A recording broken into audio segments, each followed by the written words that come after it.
And that's being borne out by my experience of life, because I'm realizing that it is true that people change and things change people and people change things, and it is the only thing you can rely on. However, there's no doubt that Tilda's heart still lies very firmly in independent and experimental cinema. I propose people forget the idea of making a profit and just, follow their voice. Maybe make films for less money. Just make more films for less money. Maybe have an idea of making 2 or 3 films, one after the other, very, very cheaply in their backyard. That's the kind of thing that develops a voice and gives people confidence and makes something personal and less for the marketplace. She was bowled over by winning the Richard Harris Award for Achievement in Independent Film. I'm kind of a bit confused, to be honest. It's not normally on my dance card, so it's not my idea, but I'm very proud and very happy to be here. Winning awards was something she'd come to terms with after netting both a BAFTA and an Oscar for her supporting performance as a lawyer in Michael Clayton opposite George Clooney. In contrast to Chris Walken and Gary Oldman, she actually had to put on weight to pull off the part. This woman, when you see the film, she's really struggling. She's not in her body, really, and her body is like running away with her. There's a scene with her on a treadmill, and I remember when I read that scene, I thought, she's got to have a pot belly. You can't run on a treadmill and play this character and be lean. You've got to really, be out of control. So, yeah, there were a lot of pies. But for Tilda, method acting does have its limits. The porcelain-skinned teetotaler didn't dive into a bottle to play an alcoholic in her 2008 film Julia. She based the character on one of her real-life friends. Second-hand, interested in alcoholism my whole life, and I've never really seen what this film manages to do, which is to show the ruin of a woman in particular, the real waste and ruin, and something about the powerlessness that the alcoholic gets into. Julia premiered at the Berlin Film Festival, as did a documentary about Derek Jarman that Tilda both wrote and narrated, bringing the total of her film releases for 2008 up to 5, including the first Narnia sequel, Burn After Reading, and The Curious Case of Benjamin Button.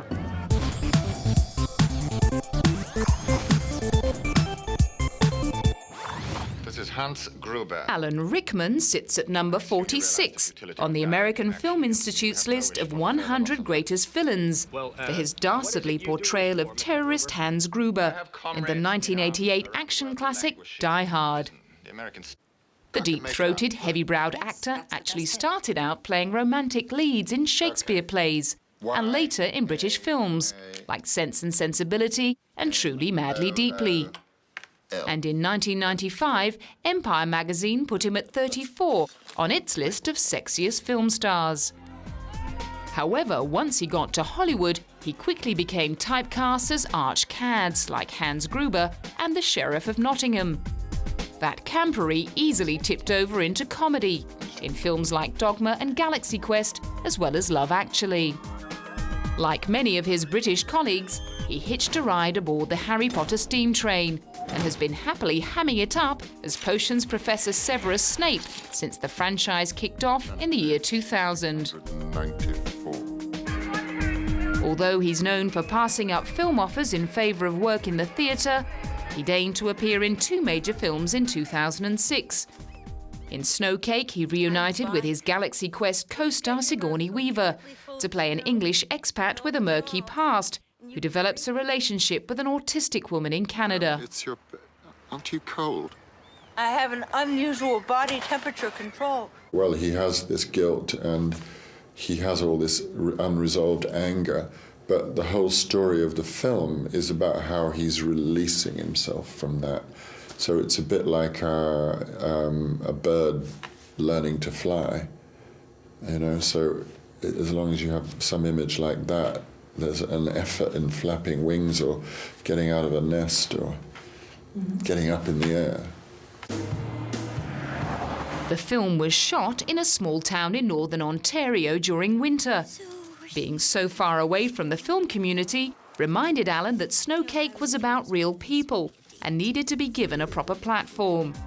It opened at the Berlin Film Festival and Alan was asked to comment on the lack of lead roles on offer to older actresses like Sigourney. I think it's everybody's loss. There are, great older women. Why do we always have to look for the new model on the... It's like a car showroom. Yeah, fresh faces, right? Yeah, well, it's crazy. It's our loss. It means we're a bit immature, isn't it?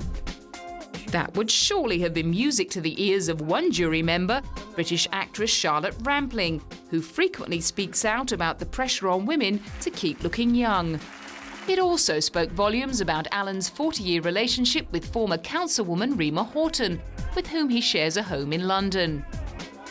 2006 also brought round the opportunity to take part in the long-awaited big-screen adaptation of Patrick Süskind's novel Perfume. 12-notenaliges Parfum kann man nur komponieren, indem man eine besondere Note hinzufügt. Letzte Nacht habe ich geträumt, du seist tot. There was huge pressure on the film to live up to expectations. I wasn't directing it, so it was easier for me because I just had to act it.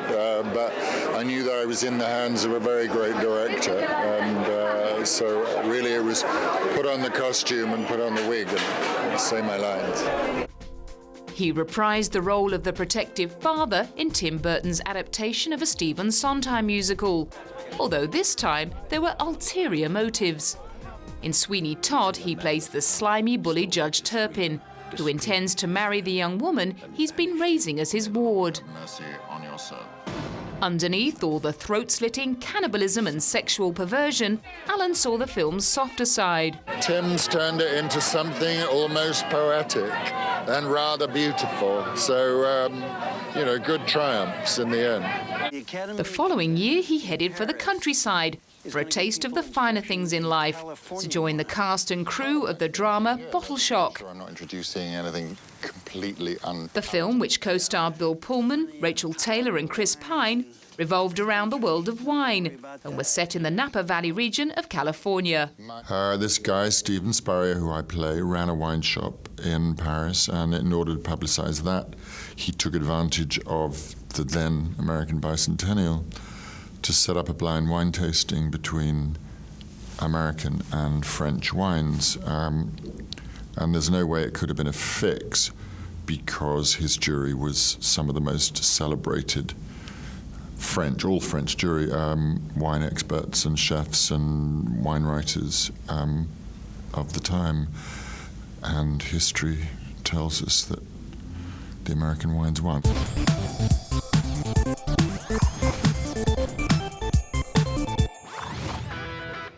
Unlike some of his more stuffy peers, South London's Jason Statham honed his craft by following his parents into street theatre.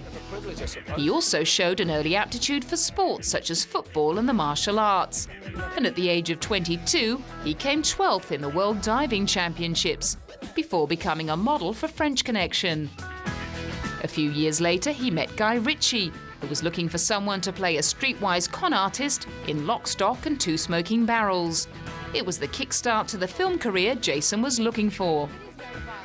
Doing what I did on the street corners that got me a part in a Guy Ritchie movie, and then, several films later, I met up with Luc Besson, and he was the catalyst for all these sort of action movies I'm doing now. If it wasn't for him and the Transporter franchise, then I don't think anyone would have known that I could, do some of the physical sort of stuff that I've sort of been doing for years. His background in martial arts enabled him to do all his own stunts in Transporter, which immediately brought him passage to the sequel in 2005. Yeah, you have to be physically strong and flexible. So, like you say, you don't pull muscles, and Right. if you just come, spend 3 weeks in the bar and then turn up on a movie set ready to do all these kind of things, you're going to hurt yourself. In between the two Transporters was a supporting role in the remake of The Italian Job, as well as small parts in Cellular and Collateral. In 2005, he collaborated for a third time with his old mate Guy Ritchie on the no-holds-barred slugfest Revolver. that was slammed by critics for the seeming gratuitousness of its violence. It's violence for violence sake, you know, if there is such a thing. I mean, it helps with the story. I mean, I don't think this kind of a story can exist without the violence within it. So, I mean, it's necessary. Then came a lead role in Crank, in which his character unwittingly drinks a poison that forces him to keep his adrenaline pumping. Otherwise, he'll drop dead.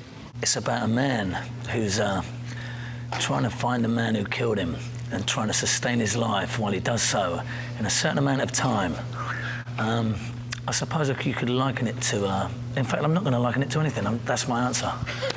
Because this one stands quite alone in the way it's shot and the way it looks. So to liken it to anything would be an injustice to the movie. In an interview with Maxim magazine, Jason said the film's frenetic pace reminded him of his own life, which had 3 films a year for the last 2 years to show for itself. Perhaps his hectic lifestyle had been the catalyst for his split with girlfriend Kelly Brook, who ran off with Billy Zane on the set of Survival Island in 2005. The pace barely let up, however, in 2007, when he signed up to star alongside Jet Li in the action thriller War. It was his second opportunity to work with a martial arts legend. He is, you know, he can play very cold, very, very, very chilling. But off screen, he is quite the opposite. You know, he's always joking, and he has a very colourful personality that really shines through. After flying to America for the remake of Death Race 2000, he was grateful to be back in Old Blighty for the high-octane heist caper, The Bank Job. Nothing more rewarding than coming back and making a film in the UK, so there just seems to be a lack of material for me. The film, loosely based on the walkie-talkie Baker Street bank robbery of 1971, went over large with critics and audiences around the world, which should ensure Jason can be a bit more picky about where he works in the future. Just happy working, you know, if we can keep working, and, you know, the more I get to come home and do a film, sleep in my own bed, it'll make me much happier.